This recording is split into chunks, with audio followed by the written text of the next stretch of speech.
ప్రభుత్వం సమవర్తి, అందరికీ న్యాయం చేస్తుంది, కక్ష సాధింపులకి పాల్పడదు, రాగద్వేషాలకు అతీతంగా ఉంటుంది అని ఎవరైనా నమ్మితే వాళ్ళంతా ఎరిపప్పలు లేరు అనడానికి ఒక చిన్న ఉదాహరణ. ఎక్కువ మందికి కనపడి కూడా ఉండదు. కావాలని గిల్లి గిచ్చి ఎవడన్నా జిలేబీగాడు దాన్ని మీకు చూపించుండొచ్చు. కానీ విషయం ఏంటంటే, ఎక్స్ స్పీకర్, మాజీ స్పీకర్ తమ్మినేని సీతారాం తన కుటుంబ సభ్యులతో విజయవాడ కనకదుర్గ అమ్మవారి సన్నిధికి వెళ్ళారు. వెళ్ళినప్పుడు ఆయనతో పాటు ప్రోటోకాల్ దర్శనం కింద ఒక 10 మందినో 20 మందినో తీసుకొని వెళ్ళారు. ఎవరు? అవుట్ సోర్సింగ్ సిబ్బంది. ఇప్పుడు ఆయనకి ప్రోటోకాల్ ప్రకారం స్వాగతం పలకాలి కాబట్టి మాజీ శాసనసభాపతిగా పలుకుతారు. ఆయన వెంట ఎంతమంది వెళ్తారు అంటే లెక్కబెట్టి చెప్పలేము మనం.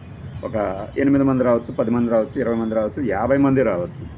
ప్రోటోకాల్ ప్రకారం ఆయన వెంట లోపలికి వెళ్ళడానికి ఎంతమందికి అనుమతి ఉంటుందో అంతమందిని పంపిస్తారు.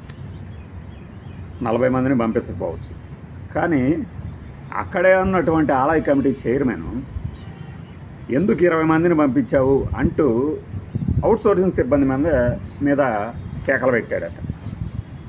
ఇప్పుడు ఆ సిబ్బంది ఏం చేస్తాడు? ఎంప్లాయీ ఏం చేయగలడు? ప్రోటోకాల్లో 20 మందినే పంపించాలి అని చెప్పేసి, సార్ మీరు ఆగండి సార్ అని చెప్పగలడా? పైగా విజయవాడ కనకదుర్గమ్మ అమ్మవారి సన్నిధిలో ఇప్పుడు రష్ ఏమైనా ఉందా? ఒకేసారి ఎకాఎకినని టికెట్లు లేకుండా వెళ్ళారా? టికెట్ ఎంత ఉంటుంది అక్కడ? 50 రూపాయలు ఉంటుంది. 50 × 10 500. టికెట్లు తీసుకోవాలని సూచించగా వాళ్ళు అడ్డుకోగా వాగ్వాదానికి దిగారు అనే సంఘటన ఏమైనా జరిగిందా అక్కడ? జరిగిందా? లేదు కదా. అంటే ఇక్కడ మన అక్కసు స్వామి కంటే అంటే ఏం లేదు, రాజు కంటే రాజును మించిన రాజభక్తి ప్రదర్శించే భటులు ఉంటారు కదా, అదనమాట. మీకు రష్ టైంలో అందరినీ ఆపేసేసి వీళ్ళు వెళ్తే తప్పు. రష్ టైంలో అందరినీ ఆపేసి 50 మందితో వెళ్తే తప్పే. ఎవడు వెళ్ళినా తప్పే. ఎందుకు? మన కడుపు మంట మనకు ఉంటుంది కదా, క్యూ లైన్లో నిలబడ్డ వాళ్ళకి తప్పే. ఎవరన్నా ప్రశ్న ఇచ్చారా?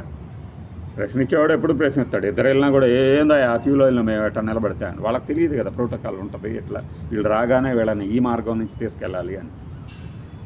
ఈ ఆలయ కమిటీ చైర్మన్ ఏది రాజకీయాలని దూరంగా ఉంచే ఆలయ కమిటీలు అన్ని దేవాలయాల్లో ఎందుకు పంపించామని వాగ్వాదానికి దిగితే ఈ సిబ్బందితో తమ్మినేని సీతారాం గారికి నాకు తెలిసి ఒళ్ళు మండి, ఎక్కడైతే దర్శనం తర్వాత పలానా చోట ఈ తీర్థాలు, ప్రసాదాలు, ఇంకేదో ఉచిత రీతిన సత్కారాలు ఏవో ఉంటాయి కదా, అక్కడికి రాకుండానే వెళ్ళిపోయాడు.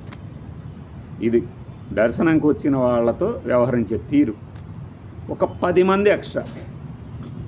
తిరుమల దర్శనం కాదు కదా. వెంటనే అదే మన వాళ్ళు అంటనే అంటారు, మీకు అసలు దేవుళ్ళు అంటే లెక్కలేదు, గుడి అంటే లెక్కలేదు అని.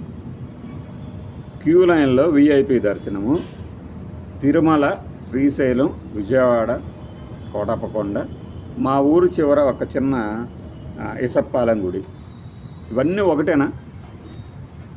ఒకటేనా? మన ప్రయారిటీలు కూడా ఉంటాయి కదా.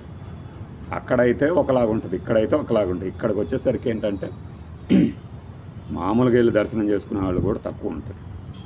అంటే మనం స్థలానికి అంత ప్రాధాన్యత ఇస్తూ ఉంటాం కదా. అట్లాంటిది విజయవాడ కనకదుర్గ గుడిలో ఒక 10 మంది ఎక్స్ట్రా వెళ్తే వీళ్ళు చేసిన గొడవ.